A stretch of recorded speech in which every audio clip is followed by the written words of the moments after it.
আমরা আলোচনা করতে চাইতেছি ওটা আলোচনার দিক থেকে দ্বিতীয়, কিন্তু বাস্তবে প্রথম। কেন যাই উমরায়? এই প্রশ্নটা সম্ভবত যারা আমাদের সাথে উমরায় গেছেন একাধিকবার বা একবার, তাদের কাছ থেকে উত্তরটা নিলে আরো বেশি সুবিধা হতো। কারণ তারা উমরায় যাওয়ার পরে কি কি ফায়দা পাইছে এটা তাদের একটা অভিজ্ঞতা আছে, এবং তাদের কথাগুলো নিরপেক্ষ হবে। এজন্য যদি আমাদের সুযোগ থাকে তাহলে আমাদের যেই সাথী ভাইরা আমাদের সাথে উমরায় গেছে তাদের কাছ থেকে জেনে নিলে ভালো। এরপরও আমরা আসলে উমরার এলান করি না, শুধু এলান করি হলো হেদায়েতি কাফেলা বা ইমানি কাফেলার যাত্রা চিন্তা করি।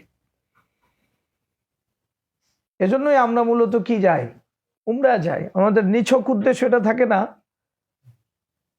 যে আমরা শুধু কি করব, উমরা করব। ওই দুই একটা টার্গেট আমি বলতে পারবো, লম্বা চূড়া সব টার্গেটগুলো আমার জন্য অল্প পরিসরে বলা আসলে সম্ভব না, এবং বিস্তারিত বলার তো প্রশ্নই আসে না। যেটা মূল বিষয় সেটা হলো, এক নম্বর, আমরা বর্তমানে দেখি যে আমাদের বহু নেককার সাথী যারা দ্বীন ঈমান পাইছে মিডিয়া থেকে, এবং তাদের দ্বীন ঈমানের প্রতি আকর্ষণ এত বেশি যেটা আমরা কখনো ধারণা করতে পারি না, যে একটা যুবক এতটা অন্যায় করার সুযোগ পাওয়ার পরেও অন্যায় অপরাধের সব উপকরণ পাওয়া, মানে তার সামনে অন্যায় অপরাধের সব উপকরণ তার সামনে আসে, এরপরও যুবক দ্বীনের জন্য এতটা আগ্রহী। এই জন্য ওদের জন্য আসলে আমাদের অনেক মায়া লাগে। মায়াটা কেন? মায়াটা হলো ওরা মিডিয়া ভিত্তিক যে দ্বীন পাইছে, এই দ্বীনের উপরে ওরা সব সময় টিকে থাকতে পারবে, এটা আমাদের আশঙ্কা হয়, ভয় হয়।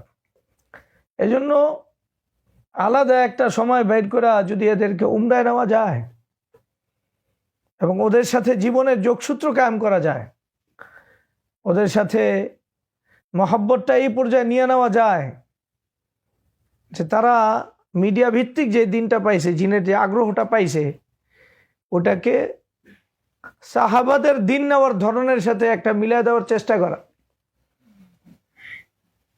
সংক্ষিপ্ত আকারে বললে সোহবত বলা যায়, যে ইমানদাররা একসাথে আমরা জমা হইলাম, একসাথে উমরার সফরে থাকলাম, উঠলাম, বসলাম, খাইলাম, তো তার সাথে একটা সম্পর্ক তৈরি হইল। আর তাকে এই কথাটা বুঝায় দেওয়া সম্ভব যে মিডিয়া ভিত্তিক যে দিনটা তুমি নিছো, এই দিনের উপর যদি তোমার ইস্তেকামত অর্থাৎ ধারাবাহিকভাবে লেগে থাকতে হয়, এবং লেগে থাকার জন্য তোমার যদি কোনো কিছু দরকার হয়, সবার আগে যেটা দরকার পড়বে সেটা হলো সহবত। তো দুই নম্বর যে বিষয়টা, এটা বোঝা দরকার যে আমাদের জীবনের অনেকগুলো সময় এবং অনেকগুলো দিন, অনেকের যৌবনের অনেকগুলো সময় আমাদের শরীয়ত বিরোধী বিভিন্ন কর্মকাণ্ডে গেছে, শরীয়ত বিরোধী চিন্তা চেতনার মাঝে গেছে, সঙ্গীদের সাথে গেছে। তো আমাদের জীবনটা এক কথায় বললে এত অপরাধে ভরপুর, যেই অপরাধগুলো সাধারণত পূর্বের জাতি একা মিলা করে নাই, সবাই মিলা করছে, সব ধরনের অপরাধ আমাদের জীবনে জমা। এখন যেই সাথীদের জীবনগুলো বিভিন্ন বড় বড় অপরাধে জড়িত, এখন অপরাধটা যে অপরাধ এবং অপরাধের যে তওবাটা কোন স্তরে দরকার, এটার জন্য লম্বা সময় দরকার বুঝানোর জন্য যে আসলে শরীয়তে একটা কাবায়ের মানে একটা কবিরা গুনাহ যদি কেউ করে তাহলে তার অবস্থান অনেক ভয়ঙ্কর। তওবা ছাড়া যদি দুনিয়া থেকে যায় তাহলে তার অবস্থান কি অনেক। তো শরীয়তে একটা কবিরা গুনাহ করলেও তওবা ছাড়া যদি সে যায়, আর দিনের ভিতরে কত লক্ষ কবিরা গুনাহে আমরা জড়ায় থাকি। তো এই জন্য এক নম্বর বিষয়, আমি এই গুনার ব্যাপারে তার ভিতরে একটা তো অনুভূতি জাগাইতে হবে।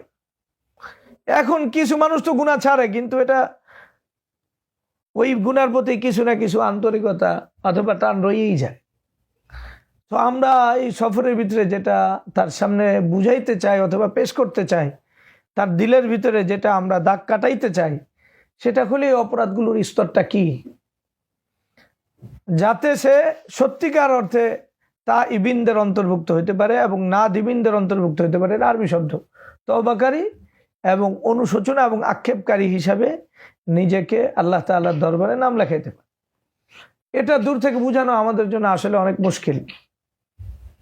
দ্বিতীয় যেটা, সেটা হলো এই পুরা সফরের ভিতরে, সফরের শুরু থেকে নিয়ে শেষ পর্যন্ত আল্লাহ তাআলার পক্ষ থেকে গুনাহ মাফের একটা বিশাল বড় ওয়াদা আছে।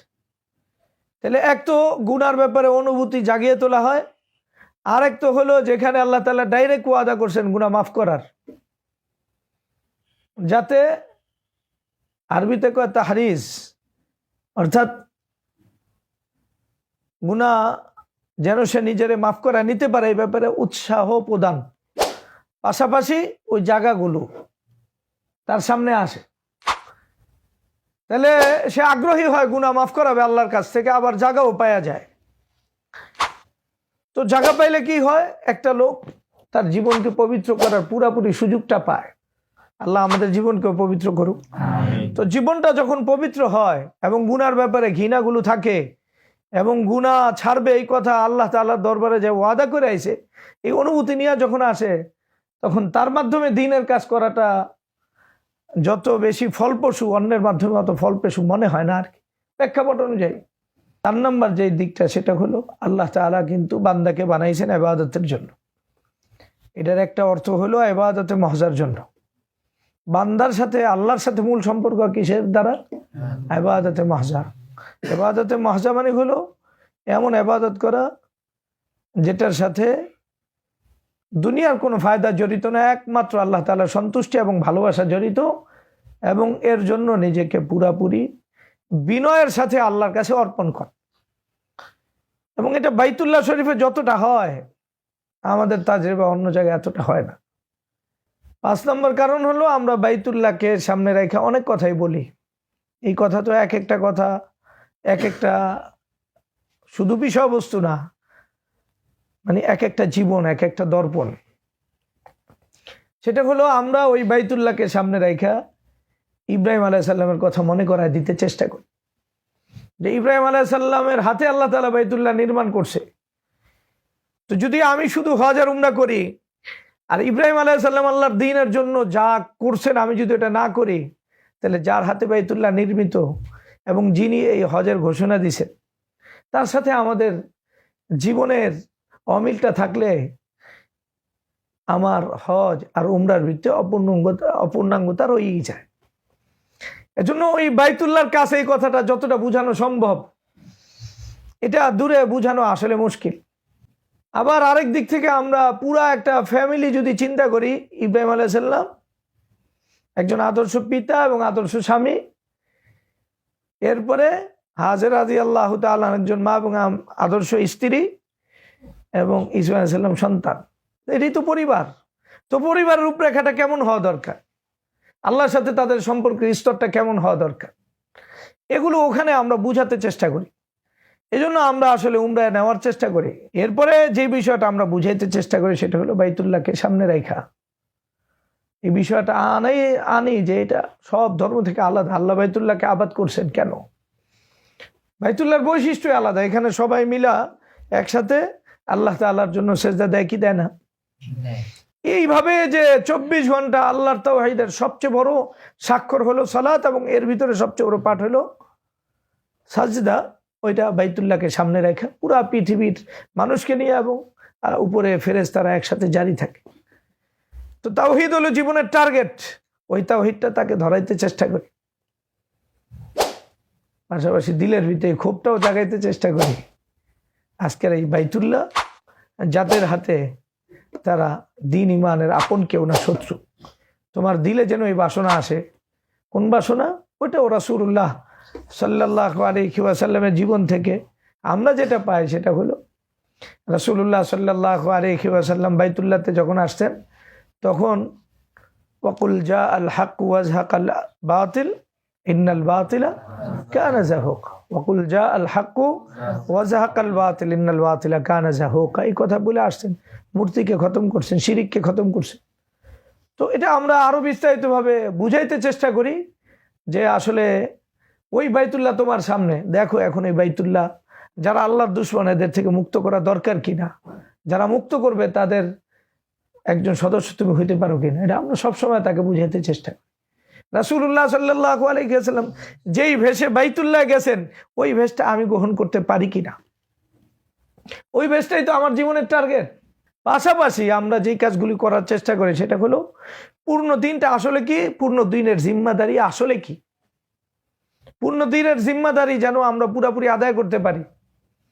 দেখা যায় যে ওখানে নেওয়ার পরে একজন মানুষে তার যে মূল জিম্মাদারিগুলি, ফরজ পর্যায়ে যে জিম্মাদারিগুলি, ওটা যে স্তরে আমরা বুঝাইতে পারি না, সে বুঝাইতে পারি না। আমরা আমাদের মানে উমরা এবং হজের একটা বড় টার্গেট এটা রাখি যে মুসলমানদের পাশে যেন সে দাঁড়ায়, এই অনুভূতি যেন নেয়। এটা শুধু বলি এমন না, প্রত্যেকটা দোয়ার ভিতরে এই কথা উচ্চ আওয়াজে আমরা তাকে দোয়ার মাধ্যমে, দাওয়ার মাধ্যমে শুনায় দিই, যাতে উম্মতে মুসলিমার প্রতি সত্যিকারের যে বেসিক দরদ এটা তৈরি হয়, এবং ওটা যেন আল্লাহর বাইতুল্লাহকে সামনে রেখে সে বলে যে না, আমার এই দায়িত্ব নিতে হবে। পাশাপাশি আরেকটা গোপন টার্গেট যেটা আমরা সবসময় রাখি, একজন মানুষ হিসাবে যেহেতু শেষ যুগে মাহদির আগমন মানুষের জন্যই সবচেয়ে কল্যাণকর। কিসের জন্য? এখন তো সবাই মানুষকে আমরা মানসিক হই। মুসলমান হওয়ার জন্য আমরা কোথায় যাই? বাইতুল্লাহতে যাই। কৃষি হওয়ার জন্য। তো মাহদির একজন সৈনিক যেন আমরা হইতে পারি, ওই অনুভূতিও থাকে দিলের ভিতরে।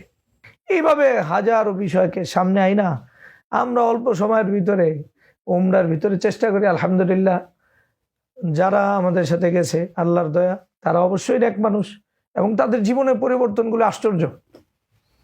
তাদের কাছে জিজ্ঞাসা করলেই দেখা যাবে যে যাদের যে সমস্ত বিষয়কে তারা পুরোপুরি দিন মনে করছে, কেউ তো নামাজ ছাড়ারে, মসজিদে নামাজ ছাড়ারে দিন মনে করছে, কেউ তো কোনো কিছু না খাওয়া, কারো হাতে কোনো জবাই করা জিনিস খাবে না দিন মনে করছে।